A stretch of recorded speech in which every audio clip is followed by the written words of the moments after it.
Hi,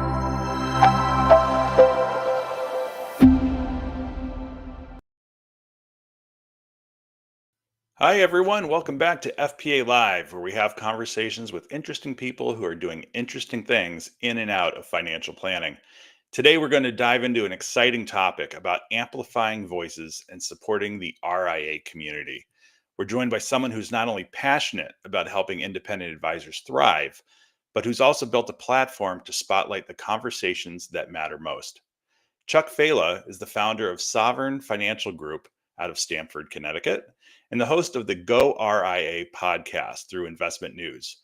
Now, if you're part of the RIA world, chances are you've seen or heard about the show. It's quickly becoming a go to source for independent planners navigating everything from growth and operations to client experience and leadership. Today, we're going to talk with Chuck about how goRIA came to life, how his partnership with Investment News came together, and how he's working to create conversations that help RIAs grow, connect, and succeed. So let's go ahead and jump right in. I'm going to bring Chuck in once I can click the button. Everyone, Chuck Failla. Good to see you, Chuck. All right.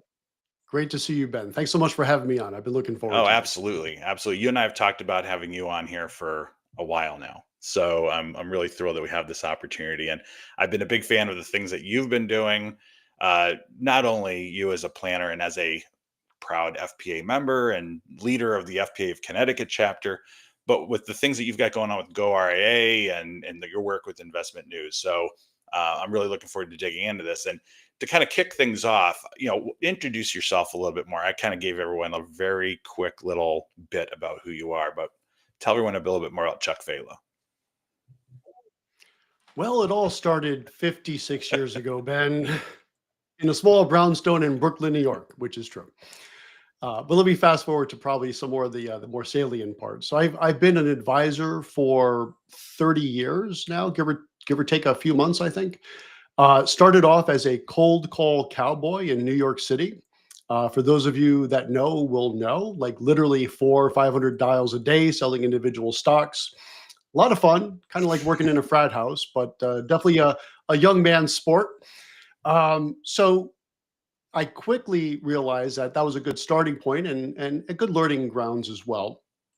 But about 4 years into my career, which brings us to maybe 25 years ago, I started an independent branch of Raymond James, right? RJFS, the IBD, everyone's going to know that. Did that for about 20 more years, which brings us to about 5 years ago.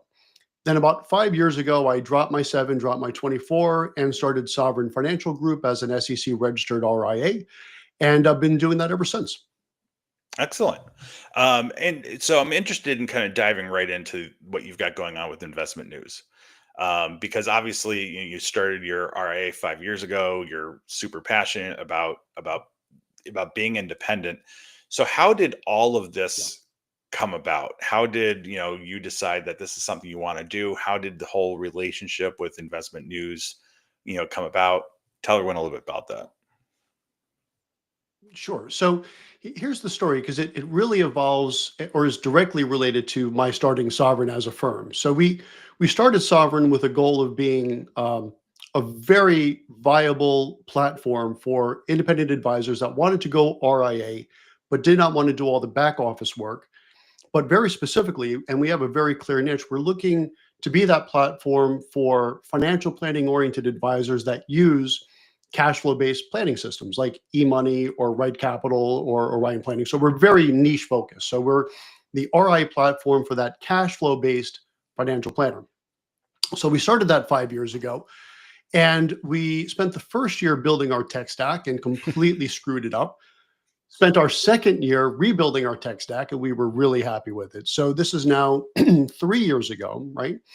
And at that point, we wanted to let the world know that we were open for business and that we were looking for advisors that wanted to find a home in the independent space that were cash flow based financial planners. That's really our focus. So looked at the budget, and we had none after that tech stack and everything else. So I said, why don't we try using content marketing, with the idea that if I do something like a goRIA.com, which I launched 3 years ago now, as a way of educating tens of thousands of broker dealer advisors about the benefits of the RIA space, I hope dozens of those advisors would hear about Sovereign and join us. And that's exactly what happened. So 3 years ago, I did it just on my own with our staff here at Sovereign with zero experience in doing podcasts. And maybe I'll pull some out of the vault. So if you look at some of the earlier episodes, you'll know for sure I had no experience prior to this. They were pretty Blair Witchy, right? If you remember that show, like not real great production value. I was thinking about that even when you were doing your intro. We have to kind of up our production value a little bit. That was a beautiful intro video that you have. So we did that for a year and had tremendous success. Now, that success was not because of our production value, for sure. It was simply because we touched upon a topic that there was such an appetite for. There were so many advisors out there that were so curious about the RIA space that we had a ton of eyeballs very quickly. So that was 3 years ago. So a year into this, which brings us to about 2 years ago now, I reached out to some friends at Investment News. I said, look, here's what I'm doing with goRIA, and I have no idea what I'm doing. And look at what we're doing here. Imagine what we could do together. And they were like, yeah, that sounds about right. So 2 years ago, we partnered, and now it's goRIA, fueled by Investment News. And that was really that hockey stick moment. And we just really started to get out there. The number of clicks and eyeballs and views and all that kind of metric stuff really started going off the charts. And again, because now we had that content that so many people were really eager to get their hands on. And then we have the full force of Investment News with their distribution. So that combination was just rocket fuel for our success. And we've been doing that now as a partner with Investment News for 2 years, and it's been absolutely fantastic. That's great. Yeah. So obviously, I mean, generating the eyeballs is critical. So from the time that you launched this on your own to the time that you partnered with Investment News and they created the kind of the distribution mechanism to get the additional eyeballs on the content and ears on the content, Mhm.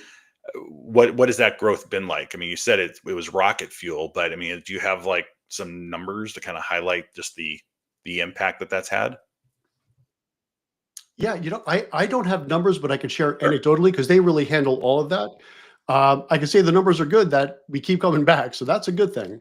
But what I am noticing, anecdotally, is I'm doing these conferences, and this is a fairly new thing we launched about a year ago with goRIA fueled by Investment News, which is this on location series where I go to these conferences like FPA NorCal coming up, FPA National coming up, T3, Schwab, all these other conferences we do. And I cover that for Investment News through the eyes of someone looking to go RIA. And to get back to your question on quantifying some of the success, all of a sudden I'm going to these conferences that I've been going to for years, and people are coming up to me saying, "Wait, you're the guy from goRIA." And number one, that's flattering, but it's also very satisfying. And my absolute favorite story, I was on someone else's podcast yesterday, and I shared this, which I think is the first time I shared it publicly. I was at a conference and someone came up to me and was kind enough to say, it was goRIA and the content you guys were putting out that pushed me over the edge to actually go RIA. But again, that's the beauty of value driven service, right? So I started goRIA to get attention for Sovereign. I hate disingenuousness. That is why I did it, obviously. Spoiler alert, you see anyone with a podcast, you see anyone up on stage as a keynote, they're promoting something, as we all know. But the question is, and the differentiator between, I would say, the good ones and the bad ones, we all know they're promoting something, but are they delivering value?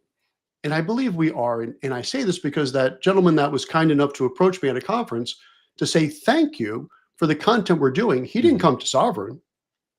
And I would say of the tens of thousands of people that watch, we have 17 advisors. So most of them are not coming to Sovereign. So for me, we're educating all these people, and I'm glad to do that. But when you deliver value, it's a nice way to get the value back as well. And that's been really the greatest success from my vantage point for sure. What I think is really cool about this is that I'm sure when you think back to 5 years ago when you were going to launch your RA, that you wish you had kind of an all-in-one source that you can go to tap for insights and what's working for other RIAs and what's not working and what you need to think about with your tech stack and so on. And what's really cool is that you've used your experience to create a platform to help others so they don't have to go and dig around to try to find that kind of content. That's a great point, and that really is true, right? It sounds like I'm, promoting the goRIA, and clearly I am, but it really is true. I really wish there was that one place to go to get not only information, because you could go to all these different vendor sites and there's lots of information. The question is how much bias, right? If I go on to vendor site XYZ, is there going to be a slant for how good XYZ is versus something else? What I do is I speak really as an advisor from the heart, the good, the bad, and the ugly. And that's what goRIA has done. And there really was nothing like that before goRIA. I'm not sure there's anything quite exactly like it today, which is focused. There's a lot of content on the RIA space, but on the going RIA space, I'm not sure that there is. And for sure, to your point, that is something I wish I had. And perhaps had I had that, I would not have flubbed up my tech stack, which I did in such a grand fashion the year one of starting. But the closest thing I did have, and this goes back, Ben, to the first time I met you, which was at an FPA conference in Denver. And I remember this. I was oh my gosh, I just awarded him his Lifetime Achievement Award. Um, I'm I'm embarrassed. I'm blanking. Well, Charlie Rocco for sure, and then Christopher. And I apologize. I'm blanking on his name, and I can't believe it. The president of our chapter in Connecticut. You probably know. My God, I'm truly embarrassed. This is really live Oh no, TV here. I'm trying to think of who. I'm It'll trying to. I'm come to trying to one of remember us. back to Oh, when. That's it. Chris Lee, Sorry, Chris Chris. Lee, who just I had the honor of presenting him with a Lifetime Service Award just a few weeks ago.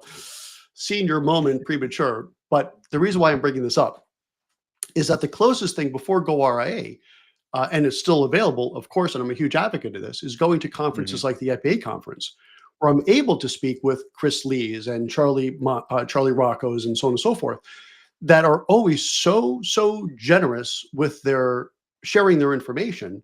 But now what we're doing on goRIA is presenting an online 24/7 resource to do exactly that. And that's something we're very proud So of. I want to talk about the podcasting for a second because to your point earlier, you talk about content marketing is kind of it's critical in today's day and age, right? I mean, the whole digital Yep. space. I mean, it's all about the content that you put out there, and that's what's going to drive the eyeballs. Doing a podcast, hosting a podcast, setting up the host, doing everything that you're doing, that's a lift, right? I mean, at the same time, you are operating sovereign and you've got a full-time Yep. job. Um, and Mhm. we don't want Couple to of scare kids, any well, the whole yeah, we thing, a don't want to dog. scare anyone off from launching their own podcast because there's tremendous value in going down this path. What have you found to be kind of the rewarding parts of doing this? I mean, you highlighted some of them, but I mean, what for you has been the most rewarding, most surprising aspects of doing this kind of thing? Yeah. So the most rewarding one I already shared, right? We kind of started with that, which is that guy that came up to me and say, "Thank you for the content." It was literally for that reason he went at RI. That was my one Mhm. singular one that was the best. But the other part, if I'm being very honest, is the access to people, right?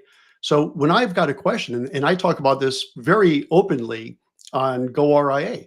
So if I'm looking to do something, and as a matter of fact, one thing that we're looking to implement at Sovereign would be those Mhm. AI note generators. So I'll be at FPA NorCal, and the gentleman who's the founder and CEO of Zox is going to be there. And I was like, "Hey, would you like to be on goRIA?" And he's like, "Absolutely." So now I have the ability, and I talk about this very, very directly on my podcast. Like I'm doing two things here. I'm doing due diligence for Sovereign about AI note taking. Who better to do it with than the CEO of a company that does this? And I'm producing content. So a lot of what I do on goRIA is stuff I'd want to do anyhow, researching this idea or that idea or getting a deeper dive on this, that, or the other thing. But I have access to the absolute top thought leaders in the industry that I don't think I would have had. Like if Chuck were to call the CEO of Zox and say, "I want a personal demo," I don't know if that's going to happen. But Chuck, the host of goRIA, fueled by my big friend behind me, Investment News, that opens up a lot of doors, and that's been a real gift to me personally for my own personal and professional development. So, I mean, how often are you recording your podcast? Yep. So we do a podcast Okay. every 2 weeks. I do a live stream every week, but then we also capture about 10, on average, 10 episodes of the more abbreviated live streams when I do these on locations at these various conferences that I mentioned. So, I mean, if you go to the website now, there's a ton of content.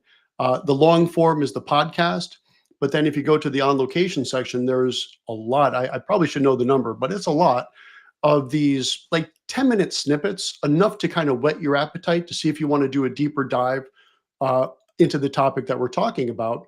And there's also supporting articles.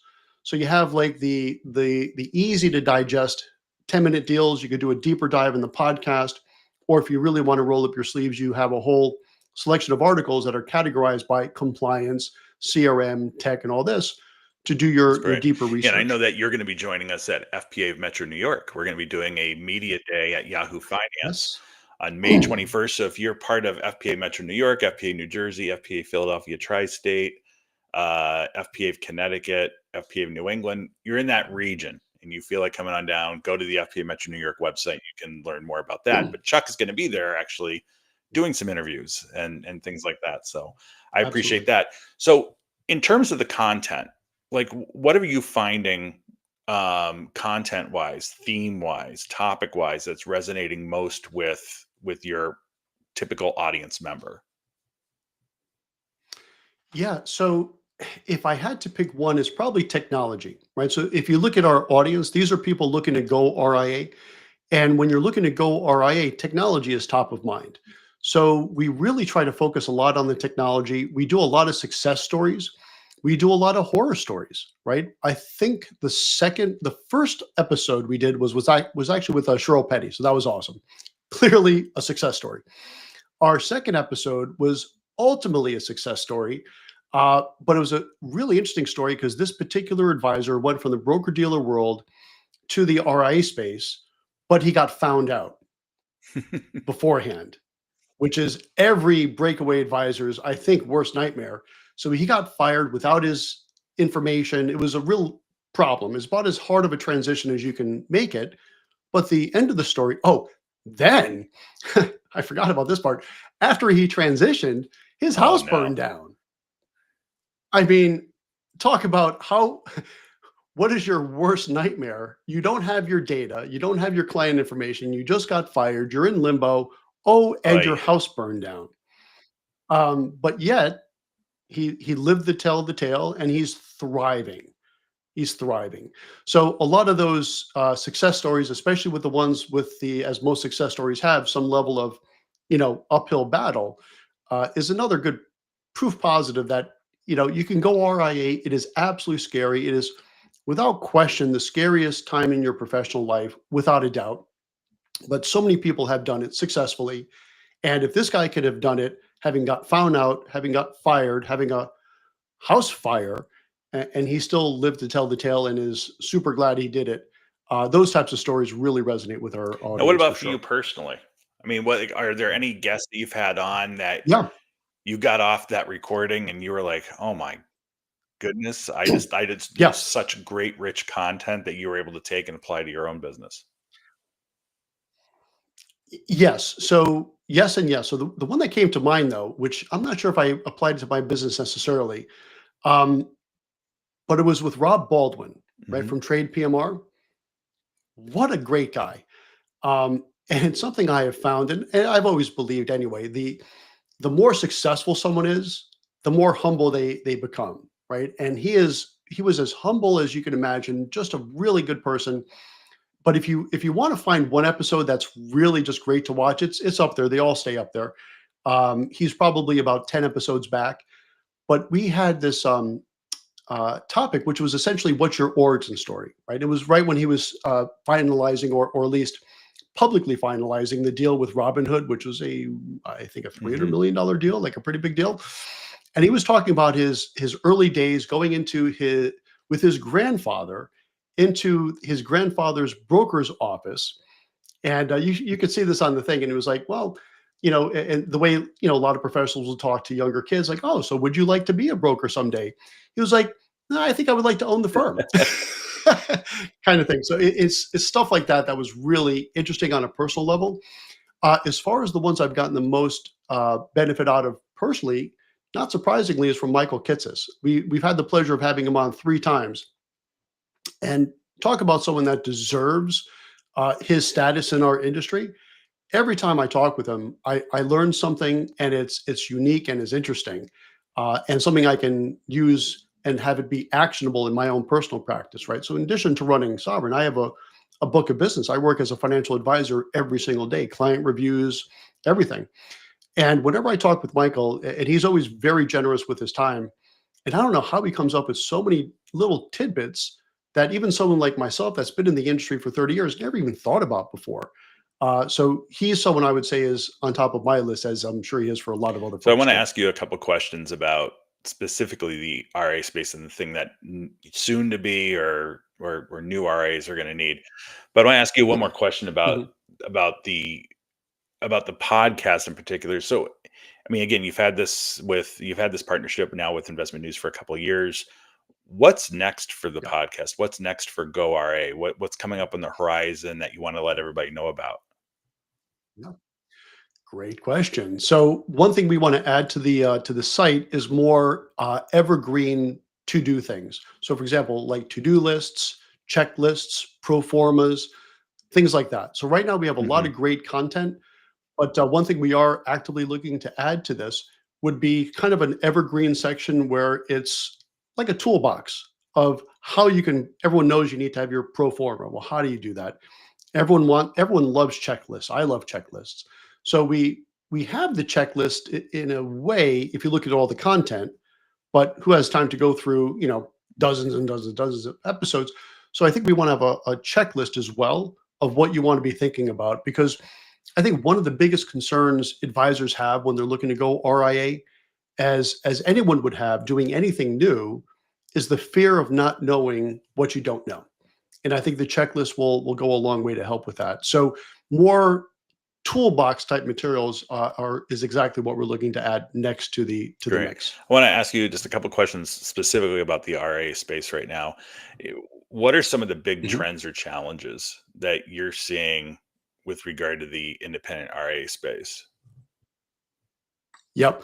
The one that I think is most interesting is this idea, and this could be a good call because I've trying to find a good guest for this, and it is the breakaway. And what I mean by that is the advisor that broke away, probably from some large wirehouse, and they broke away to a large RIA, and they land there, and they're like, "This is kind of like the large wirehouse I just left." And then we're seeing a lot of those folks breaking away again to either start their own or tuck into more of a boutique. So if there are any breakaways listening, please hit me up. You could find me easily on LinkedIn. We are dying to do that story, but I think we're seeing a lot of that because a lot of these RIAs are getting so big, which is not necessarily a bad thing. But if you're leaving kind of that large firm culture and you're going into another large firm culture, not all RIAs have that mom and pop Hmm. or boutique feel. I'm not saying one's better than the other, but you have to be sure you know what you're getting into. But we're hearing more and more of that. And I found a bunch. I just can't get anyone to come on the record to talk about it because I think they're all a little lawsuit paranoid, and I don't blame them necessarily. But they're out there for So sure. you talked for a second there about what you're going to be doing with goRIA moving forward. What are some of those additional Yeah. tools and resources, not just necessarily that you're going to be producing, but what are those tools and resources that you're finding that a lot of people who are looking to go independent just are having trouble getting their arms around? Like what can the industry do to better support people who are looking to go independent? Yeah. Yeah. So one of there's really kind of two things. What you need to build your RIA, right? So that's going to be the tech stack and something I find interesting too. And I struggled with this when I went RIA is like the whole idea. And we're getting kind of granular here, if that's okay. But like the whole idea of account management systems. I was like, what do I need that for? Well, when you're an RIA, or better put, if you're not an RIA, you're at a captive BD, and you're using an account management system, it's the one at your firm, and that's fine. But when you're an RIA, it's very likely that you're going to have one, two, three, four different custodians or different feeds. You have much more access to different types of data. So that idea of a central repository, which is what an account or portfolio management system is important to have. Without a checklist to have have you think about that, you could overlook this and you go straight to, well, I need a CRM, absolutely. I need planning software, you bet. I need a rebalancing system, yes. But account management and aggregation, I think, is a little bit more nebulous for the people coming out of the broker dealer world. Then, from a economic perspective, which anyone that says that economics doesn't matter is just either wrong or just not telling the truth. I mean, it certainly does. I've yet to meet one person that would rather make less money than more. Is it the most important? No, but I tell you what, it's right up there. So to analyze that, I think they need a real good pro forma. And we talk about this a lot on goRIA. I actually, my one article that I'm most proud of was actually picked up by Kitsis. He put it out for his weekend reader, and that was kind of a nice highlight in my career, to be honest. And it was called True Net Payout. You can still find it up there today. True Net Payout. And what we talk about there is all the IBD advisors. Hmm. I was a former one myself, who say, well, why would I leave? I've got a 92% payout. Well, you don't. Read the article. And we've had numerous uh, podcasts on this topic because it's such an important one.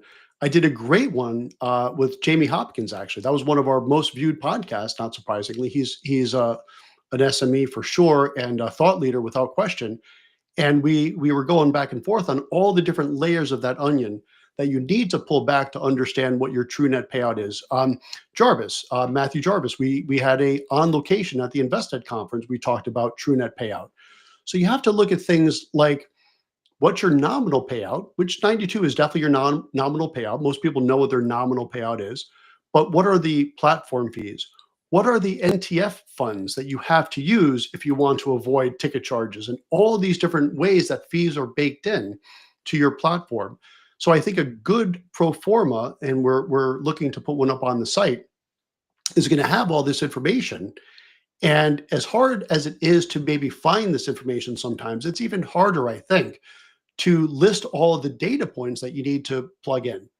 So our thought is, at least if we can outline very clearly for these potential breakaway advisors where some of these bodies are buried, these hidden fees are buried, it's going to help them ask those questions, put together a real pro forma, and that's going to help them make a better decision on the economic side. Then, of course, there's a subjective side, cultural, is it a fit, so on and so forth. But those are some of the more specific things we're looking to add on that in that evergreen sort of toolbox section of the site. So, I mean, it strikes me as you're talking. I mean, I can imagine for people who are independent or thinking about going independent, it could feel lonely. I'm sure, if you're Mhm. thinking about launching your own RIA.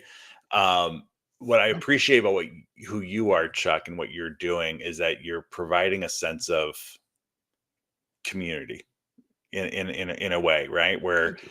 somebody who, if they take the time to listen to the podcast, they take the time to go to goRIA.com and see all the stuff that's there and available. It's a sense of I'm part of something bigger, right? And that's what I appreciate about what you're Yeah. doing with this. So, Thank you. I appreciate that. That's certainly our intent. And since you've said that, this is something we're thinking about doing. But since you kind of went down that path, I hate saying it because I'm not sure if we will, because there's a lot of challenges to do this. But we're trying to figure out, and if anyone has any ideas, please hit me up. I would love to hear them. But we want to create more of an online community within goRIA, right? So what are some of the challenges? Well, if you're a potential breakaway advisor at XYZ Wirehouse, do you want to go out in the public saying, so I'm thinking about going independent? You probably don't, especially those Wirehouse advisors. They tend to get very paranoid. But if we can solve for some of those issues of keeping and maintaining people's privacies and anonymity, one thing we really would like to add is that idea of kind of a group communal sharing of ideas and a peer-to-peer networking anonymously, unless you want to turn off the anonymity. That's something we're thinking about doing. I don't want to promise that because we're not sure if we can get over some of those hurdles. But if we can, I think that's going to be one of the greatest value adds we can bring to the community of advisors that are looking to go RIA, as well as the ones that have already gone RIA. That could be really a so game changer. barring you having that up and operating again, I know it's something you're thinking about and you're looking into. Uh, Yes. I just want to tell everyone, join FPA, join your local FPA chapter, be active in your local FPA chapter because I mean, You've got planners and advisors of every business model, background, and so on. And these are people who are willing to share and engage and share best practices and so on. So just through your own local chapter, you probably meet a bunch of people who have done this before, and you can actually bend their ear and get some advice directly from them. So think about being a part of FPA. Yep. And I tell you, I say that all the time, and it really is true. It's a great organization for that. There's a lot of reasons. Like I love your media source and everything else, but it's that community, especially when you're even in the IBD space, right? I was a two-person office for about 15 years. So to have the ability to join an association that has networking events and putting people together, that if you're a small shop, as I was for a long, long time, that's almost your only resource to connect with other people. And Ben, to your point, I will absolutely attest to the fact that the level of generosity and sharing information is second to none. It really is impressive. And kudos to you guys for fostering Well, that thank you culture. for that. And before I let you go, I do want to ask you one more question, because you've gone down this Yes. process of, creating a podcast and working with investment news and so on. What advice would you give to other advisors and planners who are thinking about getting into podcasting, but they haven't made the move yet? What advice would you give them? The simple one is do it. If you could find, if I, maybe I'll do this, it'll be kind of a goof, is some of my earlier podcasts. It's not gonna be worse than that, I promise you. And just be authentic. I think whatever success we've had is I am who I am, and I just speak as authentically as and as honestly as I can all the time, and people just really like that. And when I listen to podcasts, those are the ones that I like to listen to. I want to hear your personality. I want to know what some of the flaws are. Just be a real person and just don't be afraid, because at the end of the day, who cares, right? Just get out there and do it, and you will not be Yeah, be disappointed your that you did. authentic self. And that's the thing I appreciate about you, Chuck, is every episode of goRIA, you're bringing out the authentic Chuck Failla. So I appreciate that. I For the good, appreciate you. bad, or the ugly, but yes. Real quick, just for everyone who's listening, go to goRIA.com, goRIA.com. Not only can you see Chuck's podcast, you can see all kinds of other great content that's all catering to people who are looking into going independent or people are already independent. So take a look at goRIA.com. Chuck, thank you so much. And I'll look forward to seeing you on May 21st in New York for the media event. I'm looking forward to that. And Ben, thanks a lot for having me on this. This Yeah, was a lot of it fun. was great I to see you, appreciate it. Chuck. Thank Thanks you. so much. And everyone, Yep. again, that was Chuck Failla of Sovereign Financial Group out of Stamford, Connecticut, and host of goRIA, the podcast in partnership with Investment News. So take a look at that. I want to remind all of you that you can see all of our FPA live conversations at fpahub.org. That's fpahub.org. You can also click that little QR code in the upper corner of your screen, and you can see all the previous episodes, including this one with Chuck, that will be online in a matter of a day or two. And I hope you all enjoy the rest of your day.